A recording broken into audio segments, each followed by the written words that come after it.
So, I was heading back to my hotel from a friend's house at about 3 a.m. the other night. My friend lives deep in Brooklyn, and my hotel was in Manhattan.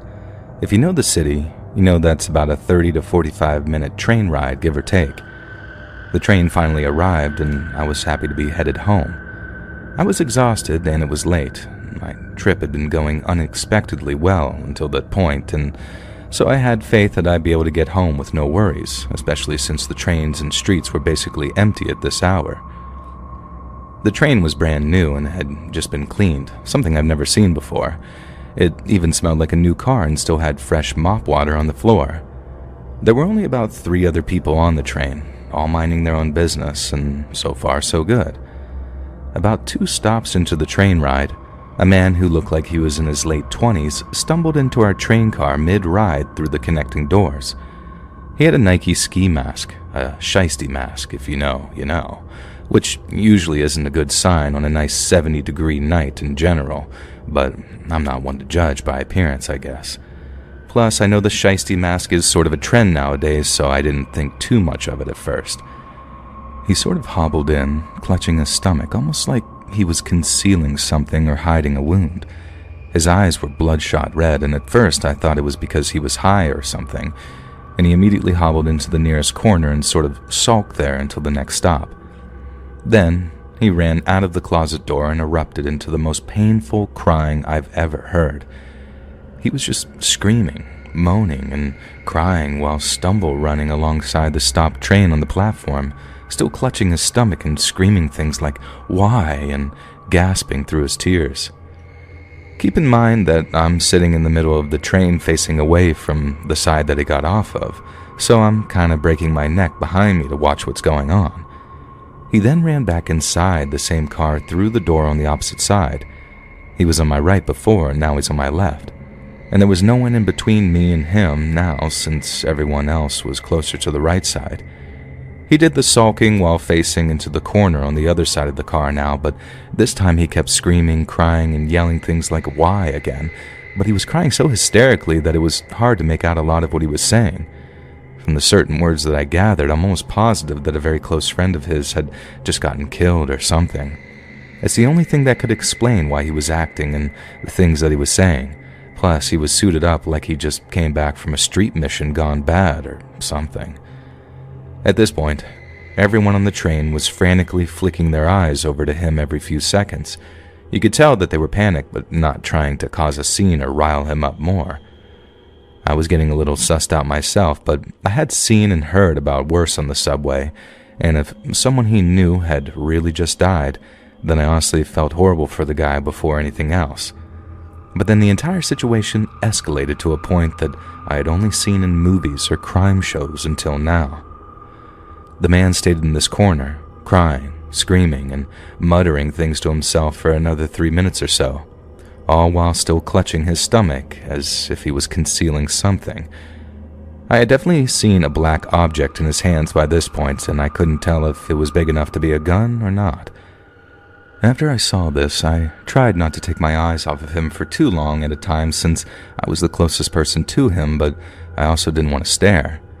And by this point, he was starting to say concerning things like, "Someone's got to pay for this." And then he would just repeat it louder and louder. And then he burst into a dialogue that made my heart drop. Keep in mind, he's still facing the corner, hunched over, clutching his item. "All you sitting on this train right now, y'all gonna feel me tonight. You hear me? Y'all gonna feel me tonight, and y'all gonna hate it too. Oh my God, y'all gonna hate this. Y'all gonna hate me." And he kept getting louder and louder as he was saying this to the point where he was basically screaming by the last point. I don't know what he said after that, because as soon as that train stopped next, I bolted. He was screaming stuff at me as I got off too, but I couldn't hear it, and I definitely wasn't trying to turn back. I ran back up the nearest street exit, chain smoked a couple of cigarettes, and waited 20 minutes for the next train to come. I've seen enough in my life to know that this wasn't a situation I was willing to gamble with at all. I pray the last 3 people in that train got home safe and nothing happened. And I briefly searched Twitter and the news the next day for any possible info I could find and didn't see anything. But who even knows what's worth a headline to them down there anymore?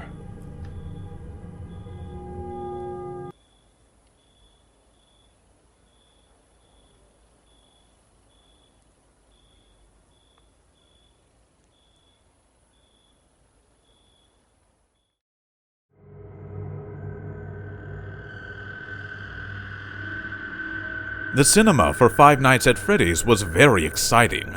The room was not very bright, and there was a lot of noise from people feeling tense, laughing, or getting surprised. The audience was really into the scary movie on the big screen. You could hear the sound of popcorn being eaten, and the smell of buttered popcorn was all around as people got comfortable in their seats, enjoying the scary scenes. Mark, a man who liked scary movies and was in his middle age, was sitting in the middle of the cinema, enjoying the film's suspense. He was watching the screen closely as robotic figures scared the characters in the movie. The tension got intense, and suddenly, the whole cinema went dark. People gasped, but Mark thought it was part of the scary atmosphere. Then, emergency lights came on, and everyone could see 3 people wearing masks rushing into the cinema with guns. People got really scared and hid in their seats, their faces showing how frightened they were. Mark's heart was beating fast as he realized the terrifying truth happening right in front of him. He couldn't believe that robbers had recently entered the famous Five Nights at Freddy's cinema talkies. The situation was such that people, instead of watching the movie, started looking at each other. Despite the supposed safety measures, how could such a thing happen? Okay, everyone, stay down and give us your wallets and purses, one of the robbers yelled, his voice sounding strange because of the mask. As soon as one of the robbers issued a threat, people around started to panic. Some were attempting to escape in fear. Amidst the chaos, one of the robbers fired a gunshot into the air, pointed his gun at a nearby person, and warned everyone that if anyone tried to leave, he would shoot that person, and everyone else would be harmed as well. Seeing this, Mark was quite frightened, and all the people around stood still in their places without making a sound. Then a third robber arrived and began stealing wallets, even going as far as taking jewelry from the ladies. No one dared to try to stop the 3 of them. The value of their possessions seemed less important than risking their lives. The people in the cinema, surprised and scared, took a moment before reacting. In a matter of moments, the robbers gathered everyone in the cinema hall. The entire audience stood there, frightened and together. No one knew what was about to happen. At that moment, one of the robbers threatened the person standing at the cash counter, demanding money. The cinema workers rushed to open the cash register at the snack stand. As the worker at the cash counter cleverly attempted to press the button to alert the police, one of the robbers quickly fired a shot at his shoulder. Simultaneously, another robber pointed the gun at a child from a nearby family, threatening the worker. The child's life was in danger, and from somewhere deep within Mark, a good person emerged. He couldn't stop himself. He felt that if he didn't do something now, the child's life could be at stake. Amidst the confusion, Mark felt a surge of courage inside him. "Hey, we don't want any trouble," Mark shouted, trying to speak confidently. "Just take what you want and go." However, the robbers were focused on grabbing money from the frightened audience, not paying much attention to Mark's request. While they were busy, Mark looked around, trying to find a chance to make a difference. "Take whatever you want, but leave my child alone. He's just a little kid. Don't harm him amidst all this," pleaded the child's mother to the robber with tears in her eyes. "Come on, do as I say. Quietly take off the jewelry you're wearing," the robber instructed. Anyone attempting clever moves would face the same threat, as another gun would be pointed at someone close, just like it was with the child. Amidst all this, Mark devised a plan. Close by, a determined guy named Jake caught Mark's attention. They silently agreed on a plan with a nod. When one of the robbers went up to a child's mom demanding her purse, Mark saw his chance. Full of energy, he jumped forward, trying to grab the gun from the surprised robber. The cinema went crazy.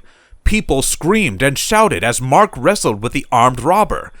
The other 2 robbers, realizing their friend was in trouble, turned to Mark. The situation got worse, and the audience was really scared. "Someone call the police!" Mark shouted, trying hard to control the gun. A brave person in the cinema, Carol, fumbled for her phone and called 911. The loud ringing of the emergency call mixed with the chaos, making one of the robbers panic. "We need to leave right now!" he yelled to his partners. But before they could escape, police car lights started flashing at the cinema entrance. The sudden arrival of the police made the robbers even more scared. "Drop your weapons! You're surrounded!" A strong voice echoed from the entrance. Mark, still holding the gun, felt a mix of fear and relief as the robbers hesitated. In no time, the police caught the criminals, took away their weapons, and made sure the cinema was safe. Once things were back under control, Mark and Jake found themselves surrounded by police officers. The cinema, which was once a fun place, was now a crime scene. "I can't believe you did that," Jake said, breathing heavily. Mark, still trying to breathe normally, gave a small smile. "Sometimes you just have to do the right thing," he said. The police praised Mark and Jake for being brave, and the people in the cinema thanked them too. The cinema, once scared by what happened, now showed that people can be strong and brave. As Mark looked at the other people in the cinema, he understood that heroes can appear in surprising places, even during a scary movie at Five Nights at Freddy's Cinema Talkies.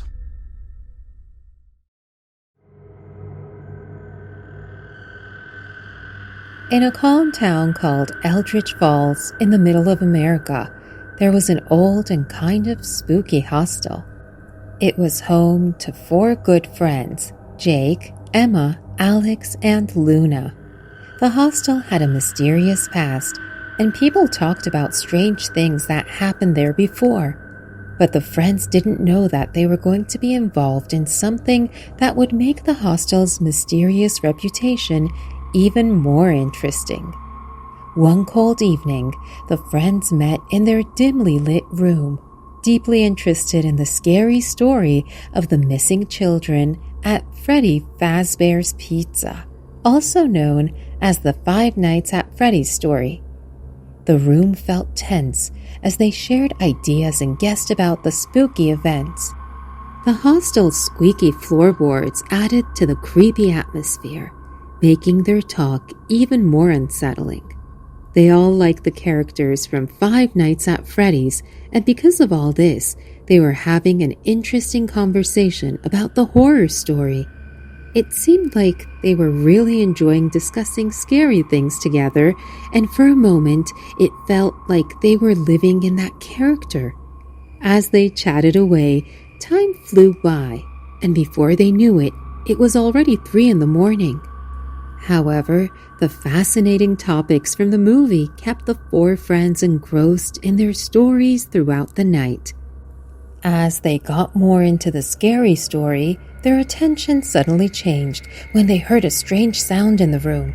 A quiet hush fell over them as they tried to figure out where the sound was coming from. It felt like someone else was there, watching them closely. The air became thick with an uneasy feeling, and they looked nervously around the room. Suddenly, they heard the sound of the doorbell. One of the friends bravely attempted to peek outside through the door's hole, but there was no one there. When he shared this with the rest of his friends, they were all quite scared. After all, who could play such a spooky prank at 3 a.m? At that very moment, the doorbell rang again, and they saw a dark figure outside, exactly like a ghost from the Five Nights at Freddy's movie. The figure entered the room, and upon seeing it, the 4 friends took a step back in fear. Fear took hold of the friends, making them freeze in place. That's when they saw something strange. In the faint light from their phones, they noticed a dark figure hiding in the corner. Panic set in as they tried to understand why someone unexplained was in their room. A wave of terror rushed over them, and their hearts raced together. The room got colder, and it felt like shadows were playing tricks on their eyes. The friends tried hard to see the figure, but they couldn't make out its details. They quietly talked about whether to face the figure or run away. Suddenly, the figure began moving toward them slowly, and each step made a scary echo, making the feeling of something really bad about to happen even stronger. Getting brave, Jake, the bravest of the friends, went towards the mystery person, holding his phone like a flashlight. When the light hit the corner, everyone in the room gasped together. It wasn't a ghost or anything from the scary story. It was just their playful friend Mark, dressed up as Freddy Fazbear. Everyone felt relieved, realizing it was just a prank by Mark. The tense atmosphere turned into laughter, but soon they got mad at him for scaring them so much. Mark, still finding it funny, explained that he wanted to add a real scare to their night of spooky stories. After the big surprise, the friends chose to forget about being mad and appreciated the cleverness of Mark's prank. But their night wasn't finished yet. As the clock went past midnight, the friends calmed down, still feeling excited from the earlier fright. But their peace didn't last long. Suddenly, the quiet room was interrupted by a loud doorbell ring again. Confused, the friends looked at each other, trying to figure out who could be visiting at such a late hour. Curious, but a bit nervous, they opened the door slowly, only to see an empty hallway. The hostel's old floors made creepy sounds in the quiet night, adding to the strange feeling. They looked around, half expecting another prank from Mark, but there was no one. While thinking about the mysterious doorbell, they realized that maybe playing with spooky things, even as a joke, might have consequences. The once fun atmosphere became serious. They exchanged worried looks, thinking that their earlier prank might have attracted some supernatural attention. Trying not to think too much about it, they decided to forget the incident and go to bed. However, the night felt long, and they couldn't sleep. The hostel seemed even spookier, and the friends couldn't shake off the uneasy feeling from the evening's events. Morning finally came, bringing a new day and the hope that things would go back to normal. The friends gathered for breakfast, still trying to understand what happened the night before. Mark, realizing his prank went too far, said sorry sincerely, understanding how scared they got. Throughout the day, the friends tried to lighten the mood with laughter and jokes, hoping to forget the uneasy feeling from the night before. But the strange doorbell ring stayed in their thoughts, reminding them that even playful stories can sometimes lead to unexpected results. The hostel went back to being quiet, and the friends got back to their normal routine. But the night's events stayed in their minds. Eldritch Falls stayed peaceful, and the old hostel kept its secrets.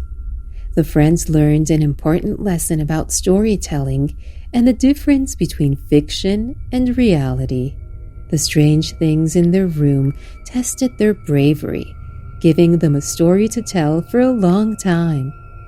As they moved on, they couldn't help but look back, half thinking that Freddy Fazbear's ghost might still be in their memories. It was a reminder that sometimes, even in stories, the line between what's made up and what is real can get blurry in unexpected ways. Hey guys, thanks so much for all the support. If you haven't subscribed to the channel yet, please feel free to do so. This happened about 4 years ago. I was 20 at the time. The first time I met the guy who would become my grocery store stalker. He was standing outside the store collecting money for the Salvation Army Christmas time donations, a fairly friendly person. So I like to say hi to people who work at places I frequent to be nice. This guy was a kid around my age, very tall with a mild resemblance to Lurch from the Addams Family, dark circles under dark eyes, short black hair, and kind of vacant look in his eyes as well. I chatted with him for maybe 2 minutes, just idle chit-chat about the weather and whatnot. Nothing particularly memorable or interesting, and then waved goodbye and went home. Little did I know that single moment would be the start of something that would have me genuinely afraid. About 4 or 5 months passed and I hadn't seen him again. Then one day, as I was grocery shopping with a friend, when as we were chatting, she suddenly got really quiet and kind of recoiled backward, looking behind me. I turn around to see this guy, who had to be at least 6'4", towering over me, not 8 inches from my body. He said hi and told me he remembered me from the December I'd talked to him, and then asked for my number. I, being young and never having experienced this type of interaction before, told him I didn't have my number memorized, but that I would write his down and text him later. I kind of have to wave my phone at him, pointing out me at the time boyfriend whose picture was my wallpaper, making a point to say, "Oh look, that's my boyfriend," to the guys, hoping he would clue in. But no luck. He told me his number, which immediately upon getting, I blocked, with not letting him get my number. However, would mean my blood run cold was what he said after I put my phone away. He leaned in real close, and in a low voice he told me, "Whatever I text you is for your eyes only." At this point, I started to feel genuinely uncomfortable. I responded, "Yeah, sure, nice talking to you, but we gotta get back to shopping." And I grabbed my friend and dragged her off, shooting a panicked look at her and asking why she didn't bail me out. Apparently, her scared her with her getting so close to me, and she didn't know what to do. I'm gonna make it clear, I'm not exactly a small girl. I'm 5'8" and solidly built. I can certainly handle myself, and I very rarely feel intimidated or small in the presence of anyone, male or female. But this guy made me feel tiny and scared. In the months that would follow, he would make me feel truly frightened. I had hoped that creepy interaction would be the last time I saw him, but that was unfortunately not the case. After that initial meeting with him saying that creepy thing about his text being for my eyes only, it seemed like I would run into him every single time I got to that store, no matter what checkout lane I was in. He always seemed to appear at the end of it when I was finished shopping, and every time I was in the store, I would notice him out of the corner of my eye, watching me, no matter what area I was in. One time, I even caught him following me out to my car. At that point, I got scared and decided to say something to the managers. After letting the managers know what was going on, they assured me that they would tell him to not talk to me. After that, he wouldn't speak to me, but I would continue to see him following me around the store at a distance every time I went up there. It got so bad, and I felt frightened that I started to be afraid to go to the store at all. But I'm one of those stubborn people who refuses to be intimidated by someone to the point, don't stop doing something. I had hoped that maybe it was a coincidence that he was following me. After all, it was a big store. Maybe he just had things to do that just so happened to be in the area that I was shopping in. So I started to pay close attention to my surroundings. Once I started paying really close attention, I realized that every single time it was up there, I will constantly notice them in the areas of the store I was in. During my last encounter with him, I went up to the store to grab just 2 or 3 items I needed for dinner that night, and I first saw him standing outside the store when I got there, and with his back to me, I quickly ran inside, hoping he didn't see me. Unfortunately, a few minutes later, I saw him at the very back of the store and items in hand. I immediately made a beeline towards the door. As soon as I got near the checkout, I ducked behind one of the shelf displays and watched carefully at the front of the store to see if the creeper would appear. And he did. I watched. He looked up and down the checkout, and when he didn't see me there, I saw him step outside. At this point, I quickly ran into the nearest open cashier, rang up my items, and stuck my head out the door to look for him. I didn't see him anywhere, so I started trying to make my way back to where I parked. I parked away a ways to the side of the store where a bunch of other small stores and restaurants were lined up, and as I was walking towards my car, I realized I saw him standing by the entrance that I had first entered the store through and ducked behind the pillar immediately, hoping he didn't see me. I watched carefully from behind the pillar, and as he scanned the parking lot, He obviously couldn't find me. After a minute or two, he started walking out towards the direction of the parking lot in front of the store, and so I took that opportunity to make a run for it to my car as soon as he was far enough away that I felt safe. As soon as I got into my car, I locked the doors, and to my horror, when I looked up, he was standing there, about 15 feet away from my car, with a shopping cart in front of him. I knew that he followed me. He knew I knew. I fully believed he had chased after me, and when I made it to my car, he grabbed the nearest car to make it look like he was collecting them from the parking lot, and I just remembered feeling absolutely terrified at that moment. I went home and immediately told my grandfather what had happened.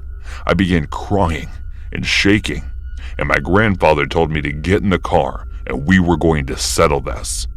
He and I drove up to the store in his car, and he walked me into the store and demanded we speak with the managers immediately, both of them. When the managers arrived at customer service, he asked me to tell them what had been happening and demanded that they ensure he left me alone or that he would involve police.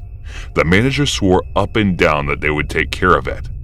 As far as I know, he wasn't fired immediately because my friend who first encountered him with me when this whole thing began told me that she had seen him from time to time when she was still there by herself, but that any time I went with her, she would never see him.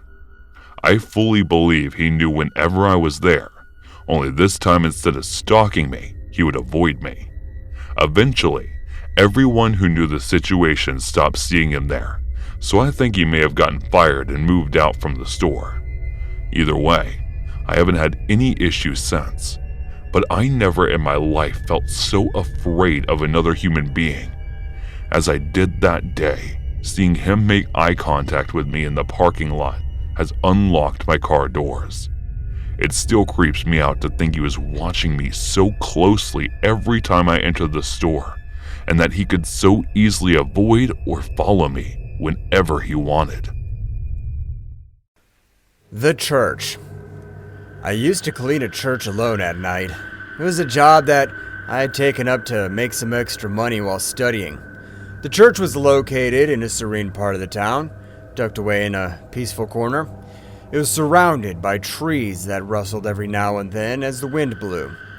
As I entered the church, I was greeted by a calm and still atmosphere, interrupted only by the faint sound of my footsteps echoing off the walls. The altar was adorned with beautiful flowers, and the pews were arranged neatly in rows.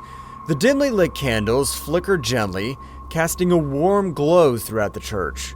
Despite me being alone, I never felt lonely as I went about my work, enjoying the solitude and tranquility that enveloped me. However, there was one part of the church that always gave me chills. The attic. The attic was a gloomy and neglected room that was hardly ever accessed. There was a piano there, but it was so old and out of tune that it seemed to be unusable. I never paid much attention to it until one fateful night when I heard the faint sound of piano music coming from the attic. I was startled, and for a moment, I stood motionless, my heart thumping against my chest. I couldn't believe what I was hearing. I had never heard anything like this before. I thought it could be a prank, but I couldn't shake the feeling that something wasn't right. I had to investigate. With bated breath, I tiptoed up the winding staircase leading to the dark attic, making sure to avoid the creaky steps. The sound of the piano grew louder and clearer as I ascended each step. Finally, I reached the top and pushed the door open. To my surprise, the attic was completely empty. The only source of sound was the grand piano sitting in the corner of the room, keys moving and melody flowing as if played by an invisible pianist. My heart was pounding in my chest, and I could feel the sweat beads forming on my forehead. I was absolutely terrified, but my rational mind was trying to make sense of what was happening. Maybe there was a mechanical issue with the piano, and it was playing by itself. I took a deep breath and tried to calm my nerves as I slowly made my way towards the instrument. my ears straining to hear any sound that might give me a clue to what was going on. Suddenly, there was a loud bang that echoed through the room, causing me to jump with fright. It came from behind the metal door, which I assumed was the attic's closet. Slowly and hesitantly, I made my way towards the door, my every step echoing loudly in the silent room. With a trembling hand, I reached out and grasped the doorknob, my palms slick with sweat. Summoning all my courage, I turned the knob and pushed open the heavy door, but to my surprise, there was nothing there except a few old church items and some cobwebs. Despite the relief I felt, I couldn't shake off the feeling that something was watching me from the shadows, and I quickly made my way out of the eerie attic. As I was about to leave the church, I heard a loud bang emanating from the door that led to the church's bell tower. The noise gave me pause, and I found myself torn between curiosity and fear. After a moment of indecision, I decided against investigating the source of the sound and instead made my way towards the exit. When I got home, my hands were still trembling and my heart was racing. I couldn't shake off the feeling of discomfort that had taken over me, and I didn't know what to make of it.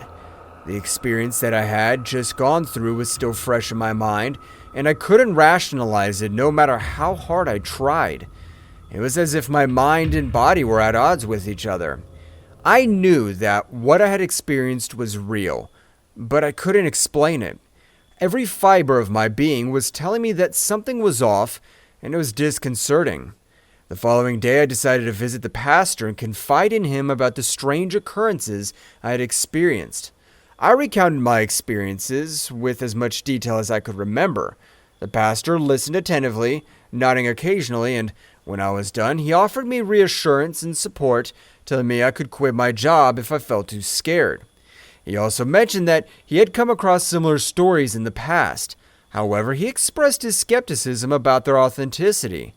Despite that, he provided me with the contact number of the old caretaker who had worked at the church for several years. I decided to reach out to the caretaker to discuss my experience further. Upon speaking with the caretaker, I discovered that he too had encountered eerie sounds emanating from the church's attic and had experienced a ghostly presence. He informed me that he believed in the possibility of a child's ghost residing in the attic. He shared many intricate details of his experience, describing how he had witnessed objects moving on their own and strange noises that he could not explain. His story corroborated my own experience and made me feel less alone in what I had been through. After returning from his house, I told the pastor that I could not work there anymore, knowing that I could probably never work the night shift again. The thought of being alone at any place at night terrified me. Looking back, I realized that what happened to me was probably just a coincidence. Maybe what the caretaker said was true, but there was also a possibility that the piano was broken and had started playing on its own. Maybe the banging sounds were just the result of the wind banging the door shut. But even now, years later, I can't help but worry if it was indeed the spirit of a child. Maybe the church was really haunted, and what I experienced was just a glimpse of the supernatural world.